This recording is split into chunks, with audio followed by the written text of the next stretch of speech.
joining us now in studio. Not in studio.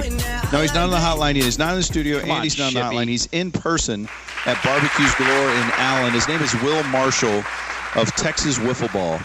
And, man, I love me some wiffle ball. Grew up in a wiffle ball family, so this is right up my alley. Very excited about this.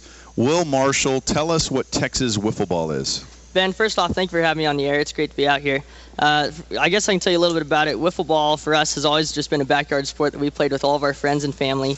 And about 4 or 5 years ago, a few of us were playing in the backyard and out in the lots in front of the houses. And a few of our friends were like, well, hey, we want to play too. So next thing you know, we had 4 or 5 guys playing against each other. And before you know it, now we've got 150 people that want to play. And, anywhere from dads at 55 years old who used to play with their kids to now we got kids in elementary schools around the area that want to play. So it's awesome just to get the community together and play a game that you don't have to play competitively, but you can play competitively. So it's good for people who are athletic enough to play and guys who are still young enough just trying to get into a game still. So it's great. Okay, so you guys have a whole league going on now with all these people. How did I guess take me back to when the thing started to take off and you knew you had to organize a league?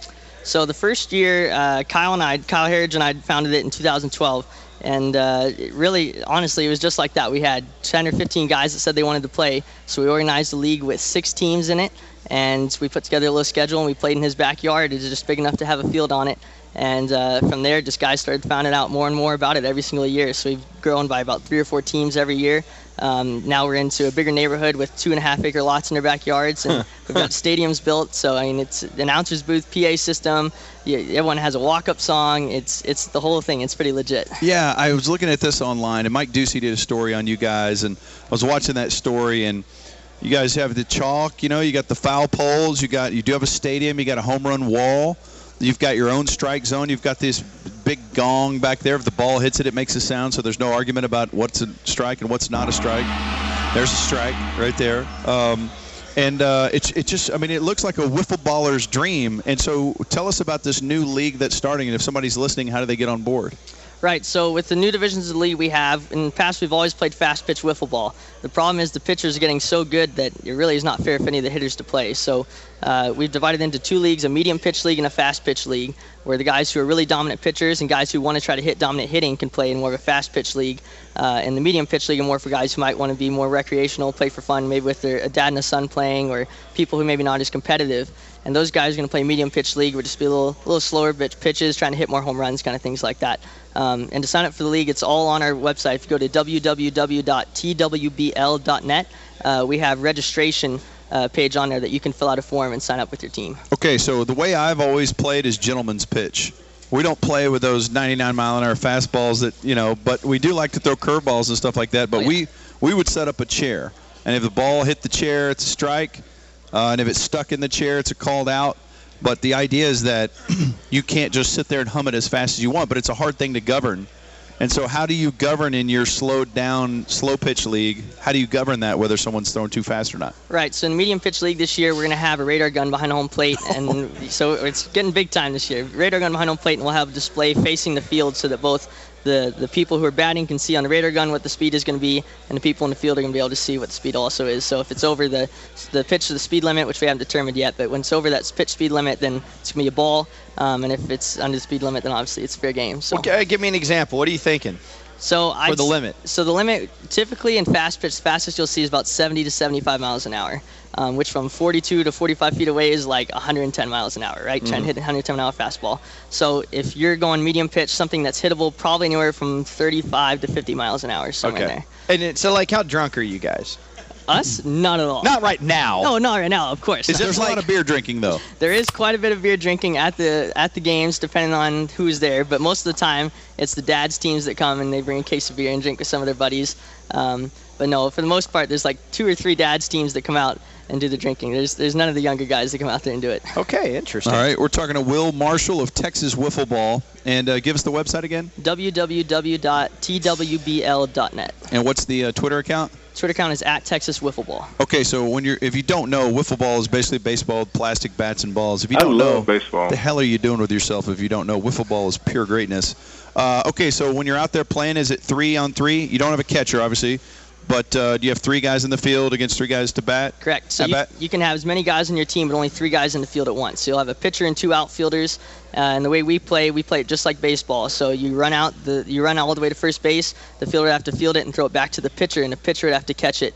On the mound? On the mound before. And that's a force out? Yeah. Can you peg guys and beat them? You can peg them, yes. Yeah. That's a great rule. Nice. And you play 3 outs per inning just like baseball? Yes, sir. Wow. What are the typical scores of these games?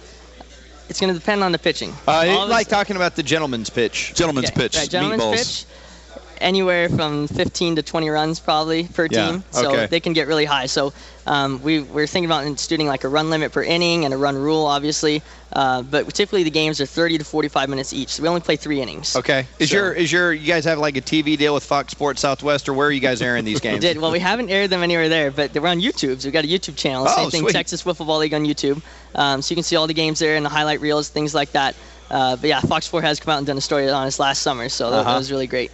And so when it comes to wiffle ball, one of the most controversial topics, it's very much like steroids in baseball, is steroids and wiffle ball. Is the fat bat legal? Oh, yep. Like I've never been a fan, like the skinny banana bat, that's official wiffle ball, oh, yeah. But I've never really been a fan of that. I grew up in a fat bat era. Like my family was a fat bat family. We used the illegal bats and things like that, and so never used the real skinny banana bat. What is your policy on illegal prison bats? So we let anyone use any bat they want. Aluminum? We have dads cut off aluminum handles from bats and stick them on plastic wiffle bats. The barrel has to be a plastic bat. Okay. But the dads will cut off aluminum handles and stick them on plastic bats. They'll cut off wood handles, make it a long 35, 6-inch, almost fungo-like hit. They'll do anything they can to try to get some weight on it so you can get some real power behind the ball. God, it just sounds like the dads are trying to escape reality. In every story. Yeah, pretty much. Just in general. Right. Okay, so this is great. So now you guys have just went from being a couple guys playing wiffle ball. Now you got your official league. You got guys doing video play-by-play. You're recording it for podcast play-by-play. You've got umpires. You got chalked up lines. You got fans watching, drinking beer. This thing is exploding and blowing up into something really cool. What is your ultimate goal for this wiffle ball league? You know, I couldn't tell you what the ultimate goal is. If I was looking at it from 2012, I would never be able to tell you that we had been on Fox 4 News or getting on, the fan with you guys here. It was honestly, the goal was just to do something fun for ourselves so that we could get all of our friends together and play at once. So honestly, at this point, if we keep spreading across Dallas and Metroplex, that's great. And the more and more people we can bring the game of wiffle ball to is awesome. But we've been doing fundraisers for different charities and things like that recently, and that's been a great deal also. So, more people we can help in either spreading the game of wiffle ball or raising money for people who are in need, then that's great for us. The real goal is probably groupies. Right. That's probably the real goal. You guys are trying to get girls, right? Well, that's okay, a side note. It's on the list of goals. Chicks love banana bats. I feel like we need to challenge another show. Like we need to take on maybe a fan show and where we team up with. What we could do is we could get the Kansas Masterpiece and the G-Bag Nation and Sean and RJ and just split up into 2 teams. Or actually, it's 3-on-3, so we could do a tournament. We could do a tournament. Oh, that's a great idea. Do a tournament and have like a fan tournament going on. Yeah. And so there could be, the 4 shows and then a team that's like Dingus, Pete Stein, and Jesse Hawley. And Lane Lewis and Fish, right? And then just mix it up and have a tourney. Yeah, I like the sound of this a lot. So, so there still is time if somebody wants. In the field's in Frisco right now? Yes, sir. And is it a stadium or is it someone's backyard? Tell us about the field. So the fields are in someone's backyard, right? It's right off of Custer and El Dorado is the neighborhood our fields are in. And they have 1.5 to 2 acre lots in their backyard, and you wouldn't see the field from the street. You have to go into their backyard to see it. But once you walk back there, it's just like Field of Dreams. It's just like Field of Dreams. And they just allow anybody to go play back there anytime, or what's the story? Typically, we're there almost all day, every day. So if you're not in the league and we don't know who you are, we'll question you a little bit. But anyone who wants to play, we'll definitely welcome to play. I predict Donnie Nelson buys this. Yes, I could totally see that. It's sponsored by like Nebraska Furniture or something. Man, this is awesome. Congratulations on everything. Keep up the great work. Will. Congratulations, guys. Sweet, the whole crew's here. He's got a posse with him.